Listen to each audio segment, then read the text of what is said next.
The reading of the Passion of our Lord Jesus Christ according to Matthew. Glory to you, O Lord. Jesus stood before the governor, Pontius Pilate, and he questioned him. Are you the king of the Jews? Jesus said, You say so. and when he was accused by the chief priests and elders, he made no answer. Then Pilate said to him, Do you not hear how many things they are testifying against you? but he did not answer him one word, so that the governor was greatly amazed. Now, on the occasion of the feast, the governor was accustomed to release to the crowd one prisoner whom they wished. And at the time, they had a notorious prisoner called Barabbas. So when they had assembled, Pilate said to them, Which one do you want me to release to you? Barabbas or Jesus called Christ? for he knew that it was out of envy that they had handed him over. While he was still seated on the bench, his wife sent him a message. Have nothing to do with that righteous man. I suffered much in a dream today because of him. The chief priests and the elders persuaded the crowds to ask for Barabbas, but to destroy Jesus. The governor said to them in reply, Which of the two do you want me to release to you? They answered. Barabbas! Pilate said to them. Then what shall I do with Jesus called Christ? They all said. Let him be crucified! But he said. Why? What evil has he done? They only shouted the louder. Let him be crucified! When Pilate saw that he was not succeeding at all, but that a riot was breaking out instead, he took water and washed his hands in the sight of the crowd, saying, I am innocent of this man's blood. Look to it yourselves. and the whole people said in reply, His blood be upon us and upon our children. Then he released Barabbas to them. But after he had Jesus scourged, he handed him over to be crucified. Then the soldiers of the governor took Jesus inside the Paretum and gathered the whole cohort around him. They stripped off his clothes and threw a scarlet military cloak around him. Weaving a crown out of thorns, they placed it on his head and a reed on his right hand. And kneeling before him, they mocked him, saying, Hail, King of the Jews! They spat upon him and took the reed and kept striking him on the head. And when they had mocked him, they stripped him of the cloak, dressed him in his own clothes, and led him off to crucify him. As they were going out, they met a Syrian named Simon. This man they pressed into service to carry his cross. And when they came to a place called Golgotha, which means place of the skull, they gave Jesus wine to drink mixed with gall. But when he had tasted it, he refused to drink. After they had crucified him, they divided his garments by casting lots. Then they sat down and kept watch over him there. And they placed over his head the written charge against him. This is Jesus, the King of the Jews. 2 revolutionaries were crucified with him, one on his right and the other on his left. Those passing by reviled him, shaking their heads and saying, You who would destroy the temple and rebuild in 3 days, save yourself, if you are the Son of God, and come down from the cross. Likewise, the chief priests with the scribes and elders mocked him and said, He saved others, he cannot save himself. So he is the King of Israel. Let him come down from the cross now, and we will believe in him. He trusted in God. Let him deliver him now if he wants him. For he said, I am the Son of God. The revolutionaries who were crucified with him also kept abusing him in the same way. From noon onward, darkness came over the whole land until 3 in the afternoon. And about 3 o'clock, Jesus cried out in a loud voice, Eli, Eli, lema sabachthani. which means, my God, why have you forsaken me? Some of the bystanders who heard it said, This one is calling for Elijah. Immediately, one of them ran to get a sponge. He soaked it in wine, and putting it on a reed, gave it to him to drink. But the rest said, Wait, let us see if Elijah comes to save him. But Jesus cried out again in a loud voice and gave up his spirit. Please kneel.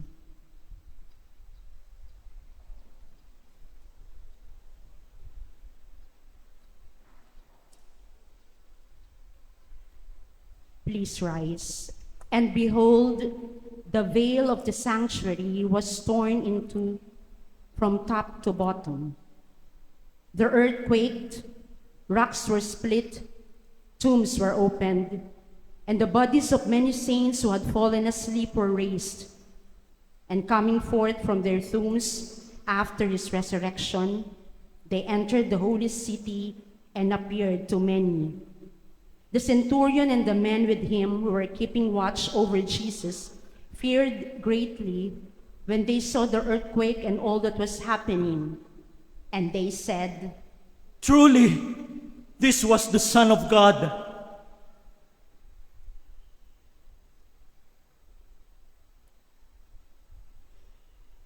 The gospel of our salvation. Praise to you, Lord Jesus Christ.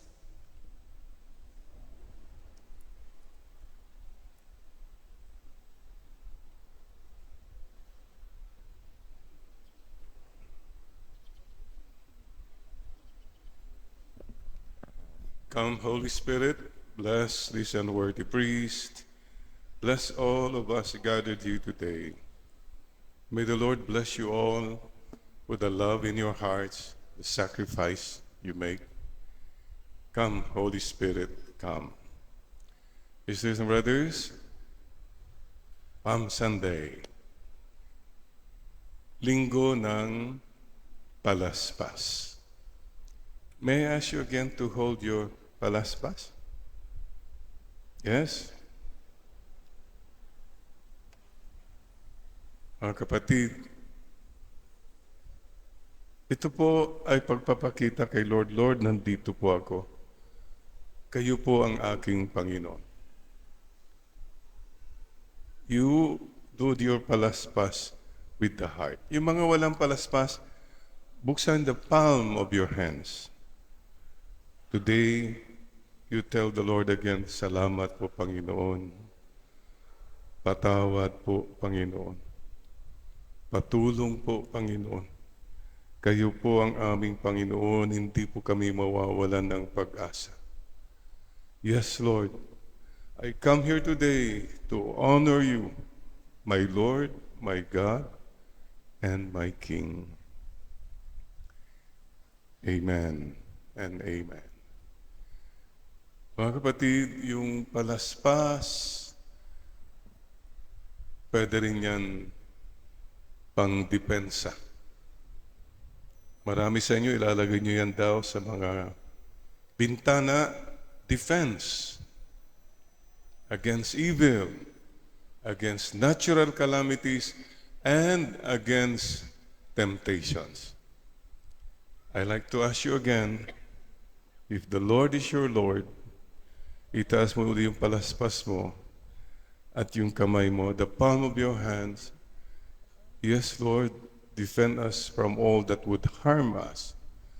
Lord, especially in humility, hinihingi ko po ang tulong po ninyo, depensa sa lahat ng mga pagsubok mga tukso sa buhay ko.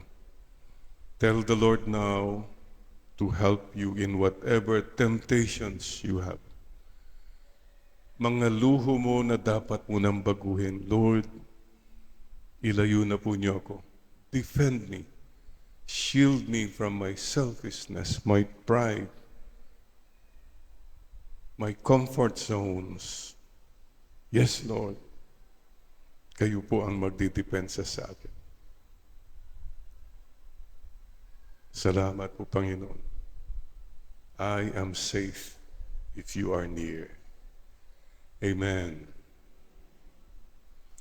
Yung palaspas din, pwedeng panghampas. Ngayon ay linggo ng taas-gas. Nahahampas tayong lahat. Taas-gas. I'd like to ask you a question.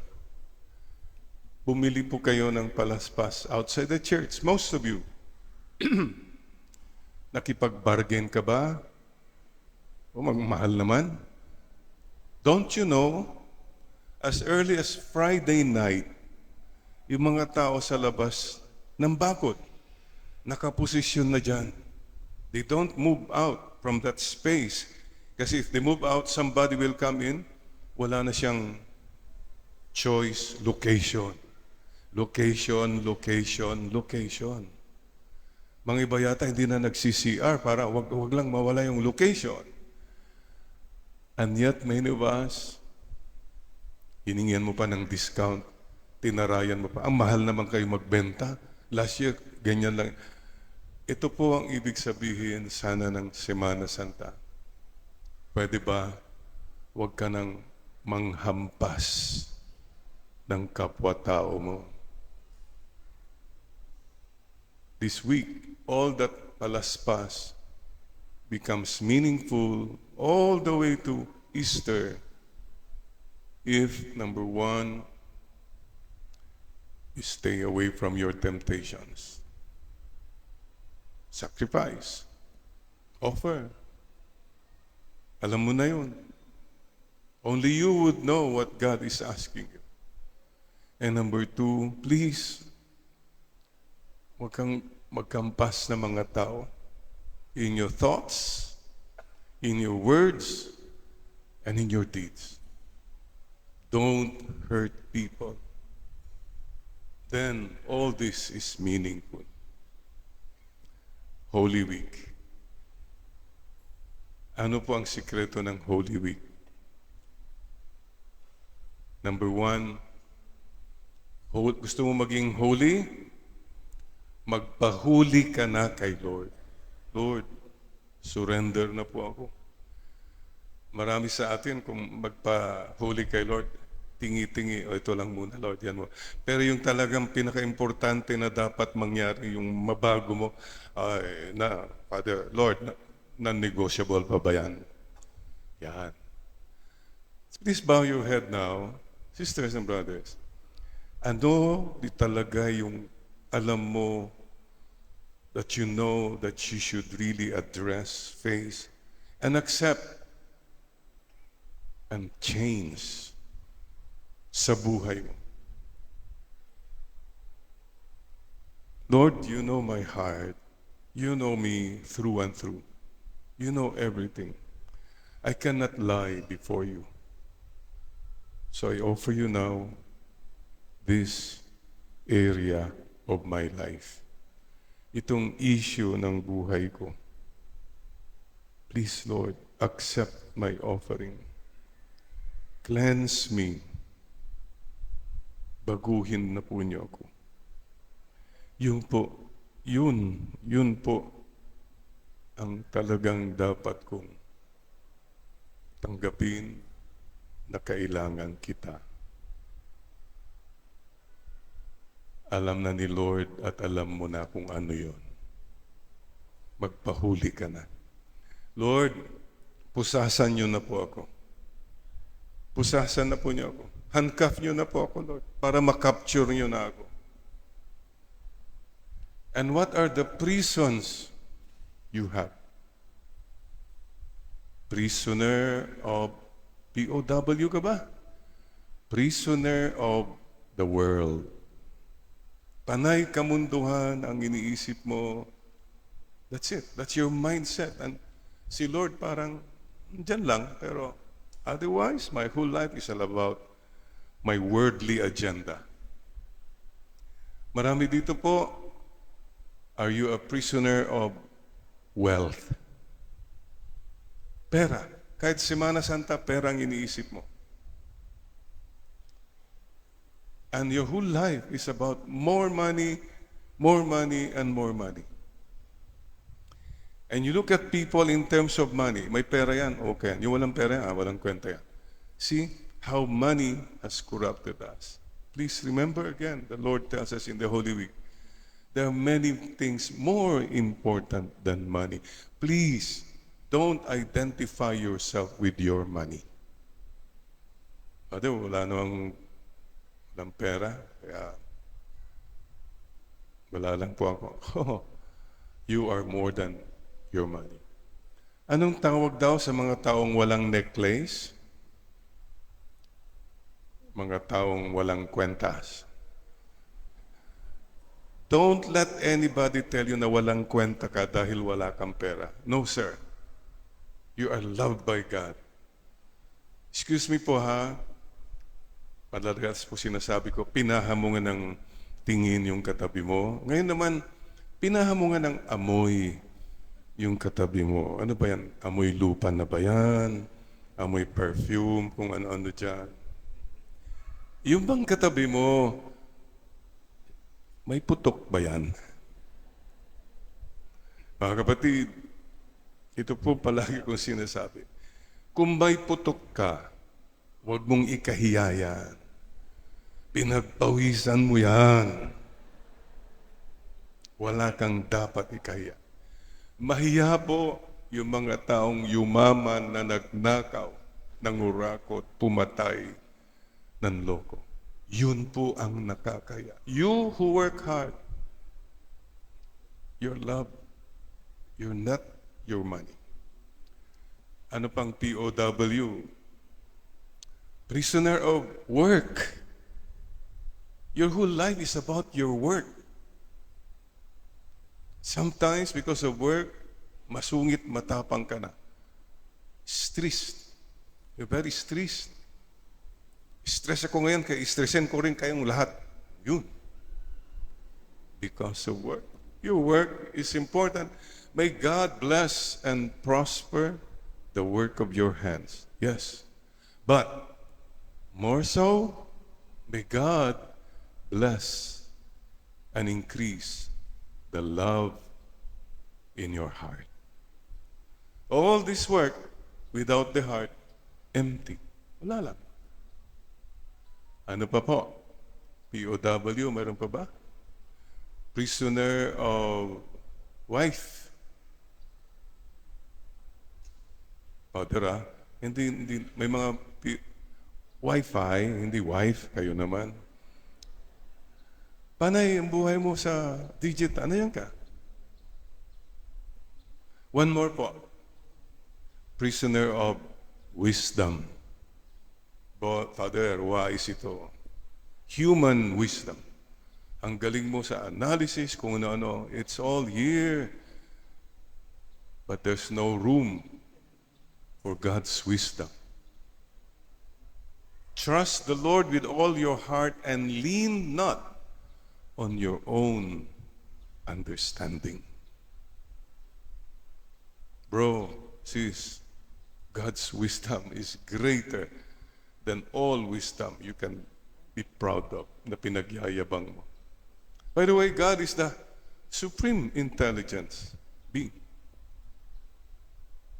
And He did not call Himself, I am the sacred brain. Oh no. God chose to call Himself, I am the sacred heart. Please. Somebody also said, the distance between the head and the heart is only about 1 foot. And guess what? Many people never make that journey from the head to the heart. They're always here. Don't be a prisoner of human wisdom, world chatter, world opinion. You have to listen more to the heart. So mga kapatid, offer to the Lord yung mga prison natin. And Holy Week, magpahuli ka na. How do you do that? Magpahuli ka. Huli. Be the last. Then something beautiful happens this week. This week you say, Lord, kayo na po mauna. God first. I'll make you first in my life from the time I wake up. I really honor you. Kayo muna po, Lord. Hindi po ako. And others first. Sige. Humility is the key. When you can say, kayo po, Lord, you're my God. Kayo na po. I'm stepping back. I'm stepping aside. It's okay. Then Holy Week is meaningful. One final thought. Where were you last year? Naalala mo pa ba? Holy Week last year. Ako, mga senior, saan na ba ako?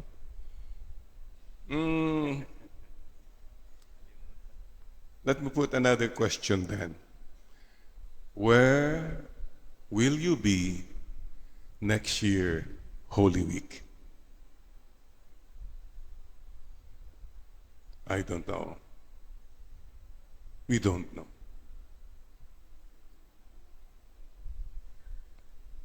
Very simple question po. If today you hear His voice, harden not your heart. Do not postpone your conversion. I invite you again just to bow your head and tell the Lord again, Lord, you know me. Please help me. Deep in my heart, I want to be good. I want to be kind. I want to spend the rest of my life, the best of my life for you. So please forgive me and help me po not to lose hope. Jesus, I trust in you. Mama Mary, I love you. And sisters and brothers, please do not postpone your loving. You have so much time this Holy Week to reach out to people, to call them, thank you, sorry, I love you. Spend time. Connect with people. Connect with God. One final thought. The reality is we don't know. Life is short. Any one of us can go anytime. Baka huling Holy Week ko na. I don't know. Baka huling Holy Week mo na. Baka huling Holy Week niya na. Whoever that is in your life. Father naman, wala naman kayo nananakot na mag- It's not pananakot, it's reality. I deal with that every day. And say, Lord, whatever. The reality is, hey, the call of God is real. May we all have a blessed, holy, happy, and a generous Holy Week. This week, be generous, please. Be generous with your time with God. Be generous with your time with people. Be generous with your whatever you have. Ang dami-dami kayong mga nandyan. Hindi nyo na ginagamit sobra-sobra. Generosity, as God has been generous to us. And be generous with your smile. Tignan ko nga, connect ba tayo? I'd like to end with this. Some of you have not smiled yet, so will you please raise your hand? Everybody? Yes, sir. Connect tayo, ha? And will you please put a thumb up? And now may I ask you to put your thumb in your chin. Where is your chin? Ay, dito pala. Uh-oh. Connect. Connect. Connect. Amen. Thank you, Lord. Help us to really connect with you and with one another. Amen.